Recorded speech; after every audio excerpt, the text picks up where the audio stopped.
O conflito na Ucrânia completa seu 48º dia de intensificação, e os desdobramentos recentes revelam um cenário de ataques estratégicos sem precedentes. As forças ucranianas lançaram uma ofensiva de grande escala contra alvos russos e territórios ocupados, deixando um rastro de destruição em infraestruturas críticas. Um dos episódios mais marcantes ocorreu no porto de Tuapse, onde drones ucranianos atingiram um terminal de combustíveis e um navio-tanque russo, provocando incêndios de grandes proporções. As imagens dos incêndios, capturadas por moradores locais, circularam rapidamente, expondo a eficácia da operação. Nas áreas ocupadas, a situação não é menos preocupante. O governador fantoche da região de Luz admitiu que ataques ucranianos causaram danos significativos ao sistema elétrico, deixando cidades inteiras sem energia. Enquanto isso, o porta-voz das Forças Armadas Ucranianas, Vadim Sibitskei, alertou que esses ataques são apenas o começo. Segundo ele, a Rússia enfrentará uma onda crescente de bloqueios e sabotagens em seu território, uma estratégia que promete desestabilizar ainda mais o já frágil abastecimento logístico do país invasor. No fronte de Pokrovsk, a batalha continua acirrada, mas as tropas ucranianas conseguiram melhorar suas posições, revertendo parte das perdas anteriores. A resistência local tem sido fundamental, com civis e militares trabalhando em conjunto para conter o avanço russo. Recentemente, um tribunal ucraniano condenou vários comandantes por traição, acusados de fornecer informações sensíveis que quase levaram ao cerco da cidade. A situação permanece crítica, mas o comando ucraniano está determinado a eliminar as forças russas infiltradas e repelir a ofensiva final do inimigo.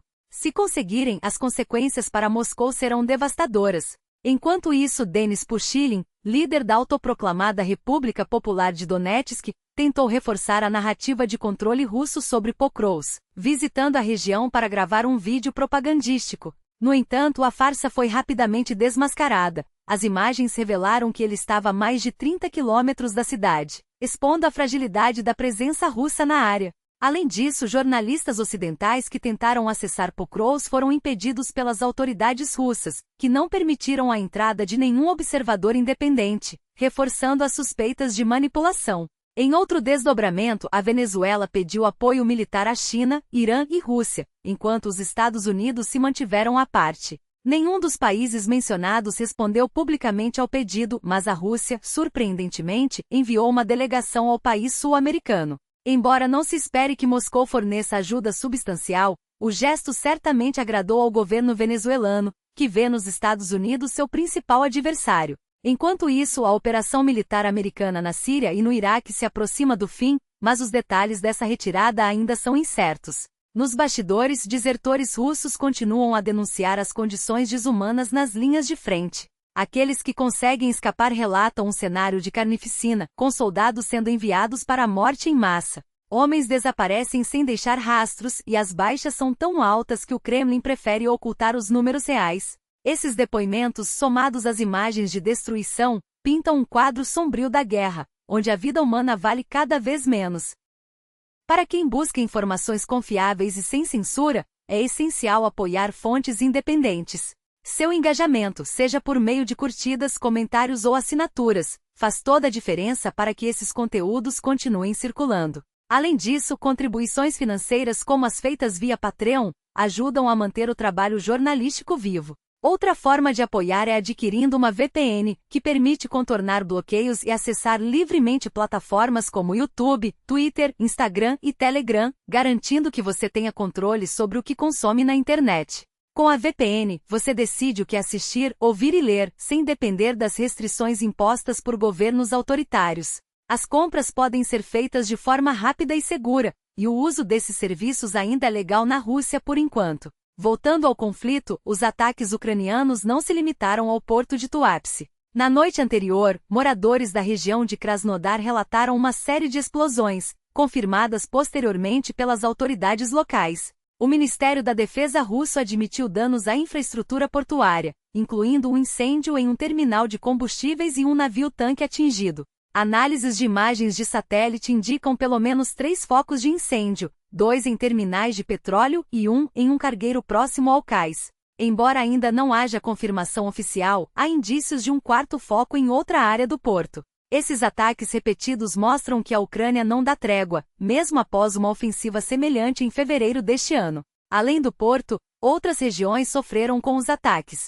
Na província de Lipetsk, uma subestação elétrica foi atingida, enquanto em Volchansk, na região ocupada de Luz, uma central de energia foi danificada, deixando a cidade sem eletricidade. O líder da administração pró-russa na área confirmou que os drones ucranianos miraram em infraestruturas críticas em 4 municípios, causando apagões e interrupções no abastecimento de água.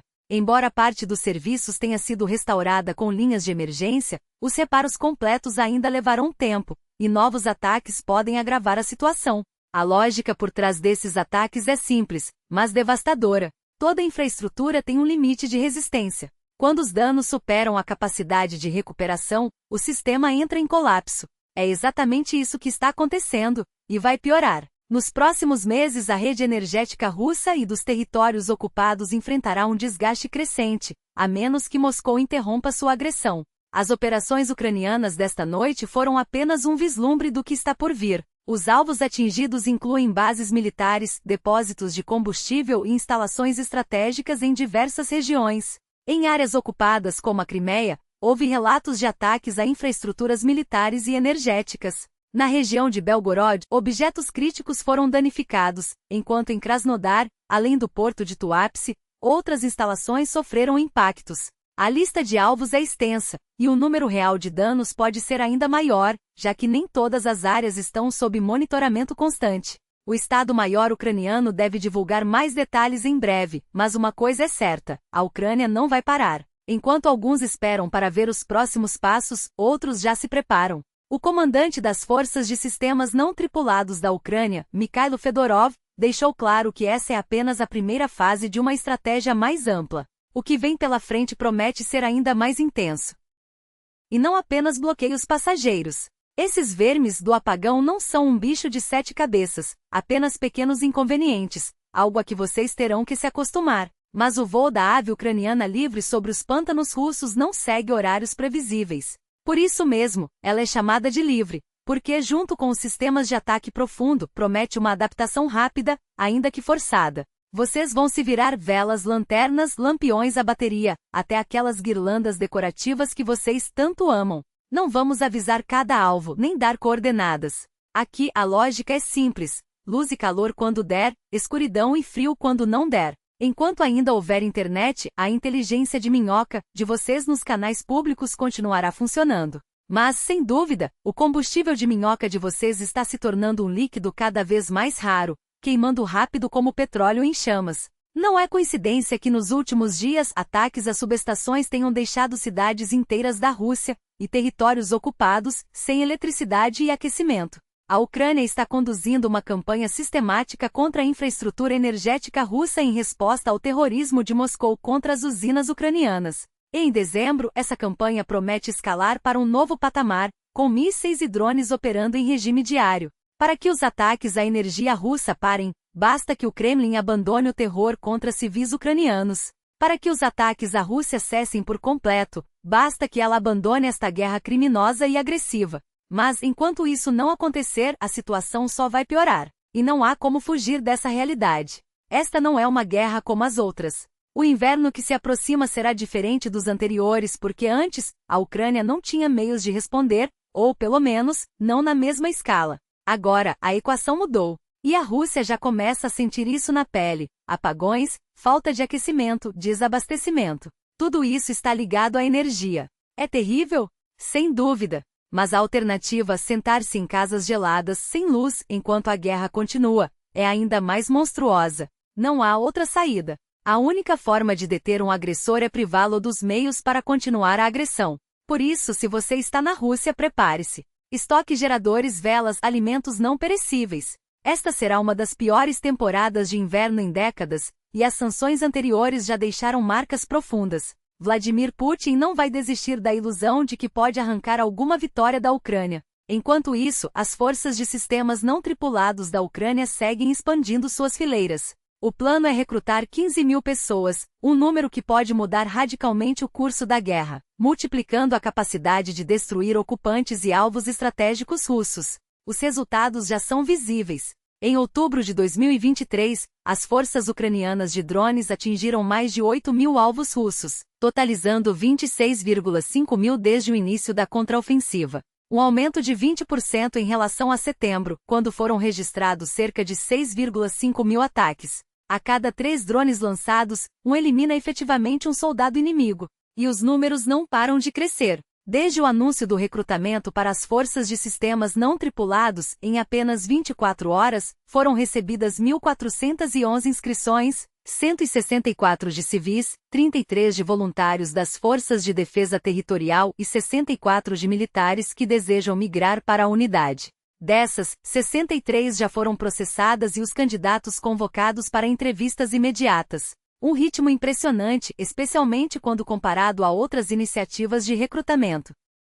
Se você ainda hesita em se juntar à luta da Ucrânia contra o exército fascista russo, pense nisso. Cada dia de guerra é um dia a mais de sofrimento. Eu acompanho essa guerra há quase 1.500 dias, vejo cada detalhe, cada movimento. E posso afirmar com convicção, se as forças de sistemas não tripulados não alcançarem sua meta de 15 mil recrutas, a máquina de guerra russa não será detida. Os resultados já são claros, o Plano Madara, como é chamado, está em andamento, mas precisa de mais gente. Cada novo operador de drone é um passo a mais para transformar os campos ucranianos em armadilhas mortais para os invasores. O objetivo é simples, mas brutal: matar mais russos do que a Rússia consegue recrutar para a guerra. Matar mais invasores do que eles conseguem enviar para destruir a Ucrânia. É um plano direto, mas difícil de executar. No entanto, a Ucrânia já provou que sabe como fazê-lo. Os drones mudaram esta guerra, criaram zonas de morte, neutralizaram avanços, negaram à Rússia qualquer vitória significativa. Mas para transformar essa contenção em uma virada estratégica, para recuperar territórios, quem sabe, forçar uma retirada, são necessárias mais pessoas. Não muitas, mas as suficientes para mudar tudo. Se você está considerando se juntar à luta, este é o momento. Não espere mais. Cada dia de hesitação é um dia a mais de sofrimento para os ucranianos, um dia a mais de impunidade para os criminosos de guerra russos.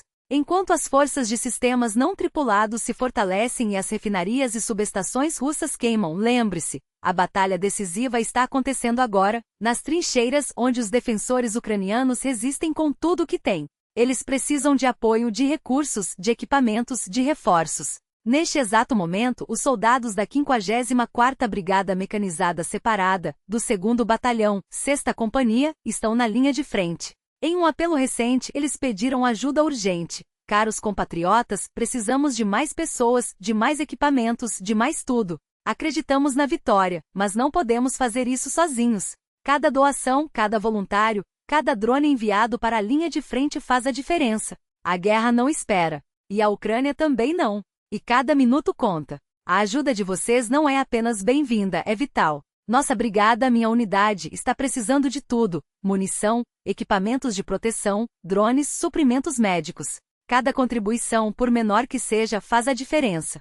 Seja através de transferências bancárias, criptomoedas ou doações diretas, os detalhes estão disponíveis em todos os canais oficiais. Como vocês podem ver, o apelo foi gravado em condições improvisadas, em trincheiras ou abrigos temporários, porque os soldados que o fazem estão, neste exato momento, na linha de frente em Pokrovsk ou em outros pontos críticos. Não há tempo para produções elaboradas. Mas isso não diminui, pelo contrário, reforça a urgência do que pedem. A guerra não espera e a Ucrânia também não. Precisamos fechar essa meta de 700 mil hryvnias em 2 ou 3 dias. Esse valor salvará vidas de soldados que defendem nossas cidades, nossas famílias, nossa independência. E não é exagero. Cada drone, cada colete à prova de balas, cada kit médico enviado para a frente é um escudo a mais contra a máquina de guerra russa. Enquanto isso, os sinais de alerta se multiplicam. Relatórios confidenciais da OTAN, citados por veículos como o BALD, revelam que a Rússia está reorganizando seus distritos militares, reforçando sua presença nas fronteiras com os países bálticos e outros membros da aliança. Um ex-general russo, em entrevista, confirmou que analistas do Institute for the Study of War já vinham alertando: Moscou está na fase 0, de preparação para um possível conflito com a OTAN. A dúvida não é se, mas quando Putin testará a determinação do bloco, especialmente o artigo 5 do Tratado do Atlântico Norte, que prevê defesa coletiva. Ninguém sabe quanto tempo ainda durará a guerra na Ucrânia, mas uma coisa é certa: assim que ela terminar, a ameaça russa se voltará para os países bálticos. Como disse o ex-comandante das Forças Terrestres dos Estados Unidos na Europa, General Christopher Cavoli, a OTAN está desenvolvendo um plano de defesa regional de 4.400 páginas, um documento que detalha a necessidade de drones, armamentos pesados e uma melhor integração entre as forças aliadas para conter qualquer avanço. A mensagem é clara: a janela de oportunidade para agir está se fechando. Quanto mais tempo passarmos sem uma resposta firme, mais perto estaremos de um novo conflito. Eu já produzi uma série de 3 vídeos analisando os possíveis motivos de Putin para atacar os países bálticos. Ao contrário do que muitos pensam, ele não os vê como territórios perdidos que precisam ser recuperados. Seu objetivo é outro: distrair a Europa, dividir a OTAN e enfraquecer o apoio à Ucrânia. Por isso, agora é o momento de agir. A OTAN está se preparando, mas a verdadeira força de dissuasão depende dos Estados Unidos. Se Washington demonstrar determinação em defender cada centímetro do território aliado, Putin não ousará testar os limites. Enquanto isso, em Pokrovsk, a situação é crítica. Putin anunciou o cerco à cidade, mas a realidade é mais complexa e mais perigosa. Não há um ataque frontal, como em Mariupol ou Bakhmut. Em vez disso, as forças russas estão infiltrando pequenos grupos de sabotadores, ocupando prédios abandonados e esperando o momento certo para atacar. Nossas tropas estão em uma luta casa a casa, rua a rua, para expulsar esses invasores. O comandante das Forças de Defesa Territorial, Oleksandr Pavlov, confirmou: a pressão é imensa, com milhares de soldados russos tentando romper nossas linhas, mas o cerco ainda não foi fechado.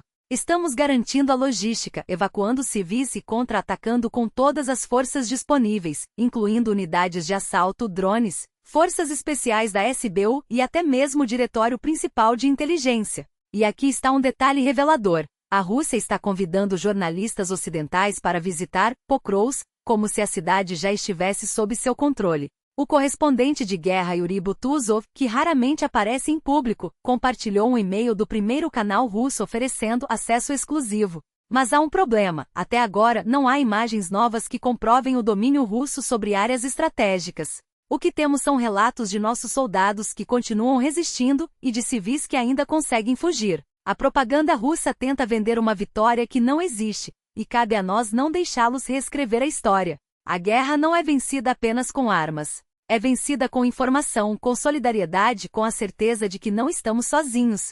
Cada doação, cada compartilhamento, cada palavra de apoio é um golpe contra a narrativa do Kremlin. Pokrovsk resiste. A Ucrânia resiste. E nós, juntos, faremos a diferença. Os bastiões do Spetsnaz ucraniano, os helicópteros lendários e as investidas russas contra alvos estratégicos.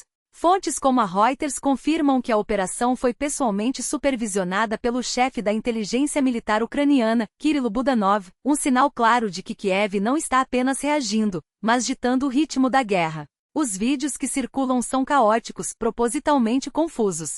Não se distingue se são forças especiais, sabotadores ou apenas uma montagem grosseira para inflar a narrativa russa. O que se vê são homens em movimento, mas sem contexto, sem clareza. Enquanto isso, as tropas de Moscou avançam lentamente, infiltrando-se pelos flancos, explorando cada brecha na defesa ucraniana. O Corpo de Reação Rápida russo alega ter melhorado suas posições em vários bairros de Pokrovsk nos últimos dias, mas a realidade é outra: a cidade ainda não caiu, e cada metro conquistado pelo inimigo é pago com sangue e resistência. As supostas gestos de boa vontade russos, como pausas táticas ou declarações vazias, não passam de armadilhas. Não trazem alívio, apenas mais sofrimento. Para provar seu sucesso em Pokrovsk, o Kremlin até produziu um vídeo encenado, com um oficial posando como se estivesse no fronte. Mas as imagens revelam a farsa. O cenário não corresponde à realidade, as posições mostradas já haviam sido perdidas dias antes.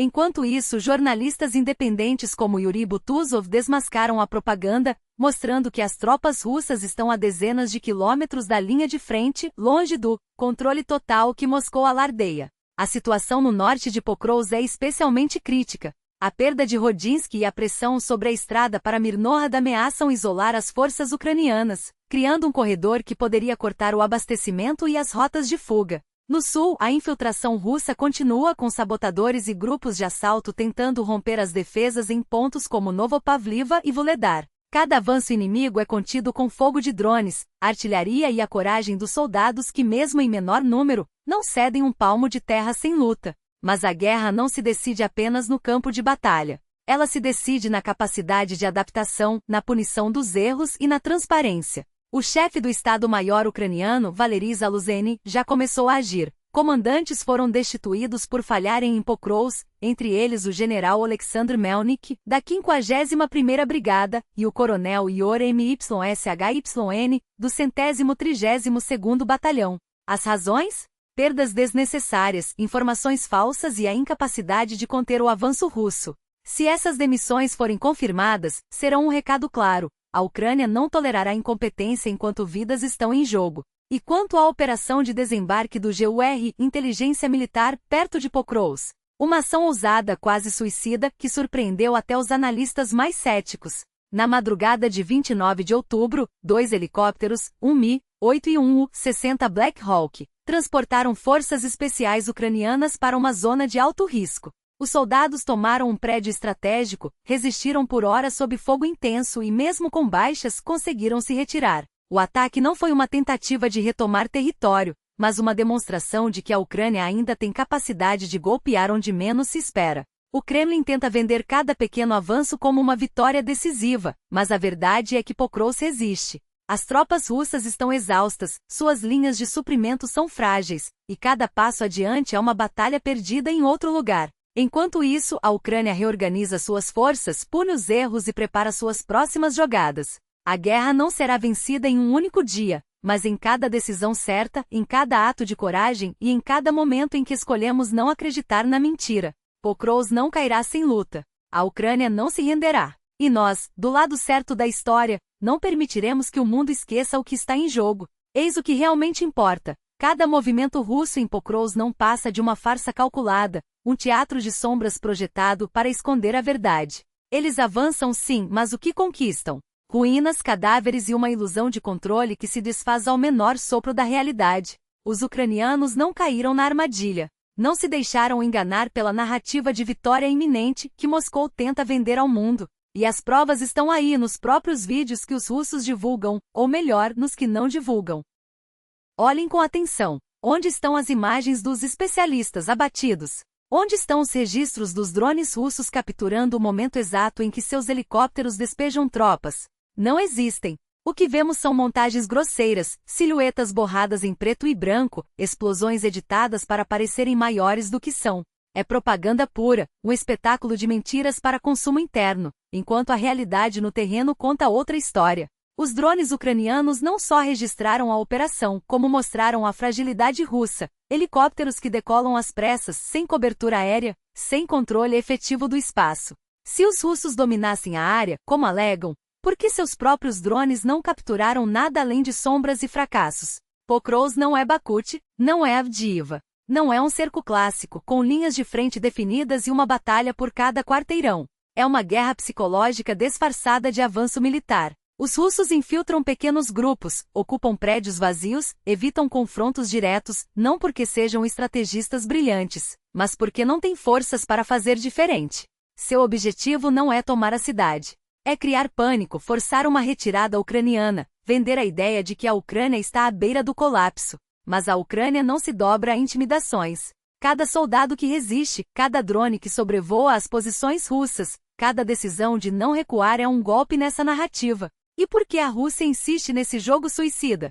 Porque precisa desesperadamente de uma vitória, qualquer vitória, para justificar o custo insano dessa guerra. Um ano de ofensivas fracassadas, milhares de vidas perdidas, equipamentos destruídos, e o que tem a mostrar? Nada. Nem mesmo a tomada de uma cidade secundária como Pokrovsk compensaria o preço pago. Mas o Kremlin não pode admitir isso. Então joga seus homens em ataques sem sentido, sacrifica recursos que não tem, e tenta vender a ilusão de progresso para uma população que já começa a questionar o preço da vitória. Enquanto isso, o mundo assiste e age. A Venezuela é apenas mais um capítulo dessa escalada global. Um avião russo pousa em Caracas carregado de quem sabe o que e o Ocidente se pergunta: até onde Moscou está disposta a ir? A resposta é simples: até onde for preciso para distrair, dividir e enfraquecer aqueles que apoiam a Ucrânia. Mas cada movimento russo no Caribe, Cada provocação na fronteira com a OTAN, cada ameaça velada só reforça uma verdade: a Rússia está isolada, desesperada e cada vez mais encurralada. Os Estados Unidos já entenderam o recado. 16 mil soldados no Caribe, F-35S em Porto Rico, submarinos nucleares patrulhando águas estratégicas. Não são exercícios rotineiros. É uma mensagem clara: o Ocidente não recuará. E enquanto Moscou desperdiça suas últimas fichas em Pokrovsk, tentando forjar uma vitória que não existe, a Ucrânia se prepara para o contra-ataque. Porque guerras não se vencem com ilusões. Vencem-se com resistência, inteligência e a coragem de encarar a realidade mesmo quando ela é brutal. Pokrovsk resistirá. A Ucrânia resistirá. E o mundo, que já viu demais para ser enganado, não permitirá que a mentira prevaleça. Eis a realidade que Moscou tenta esconder a todo custo. Enquanto Putin vende a ilusão de uma economia estável e de uma guerra sob controle, os números não mentem. Os dados são implacáveis. A Rússia não está apenas cambaleando. Ela já está de joelhos. A taxa de subemprego disparou, com mais de 250 mil trabalhadores reduzidos a jornadas parciais ou semanas incompletas. Empresas inteiras operam pela metade, e o que antes era uma exceção agora virou regra. Mais da metade dos funcionários em setores-chave enfrentam cortes drásticos de horas. Não é uma crise passageira. É um colapso estrutural, uma economia que se desfaz em câmera lenta, enquanto o Kremlin insiste em pintar um quadro de normalidade. E o pior, a guerra não é a única sangria. É a gota d'água em um sistema já podre. Cada rublo desperdiçado em mísseis e tanques é um rublo a menos para hospitais, escolas e salários.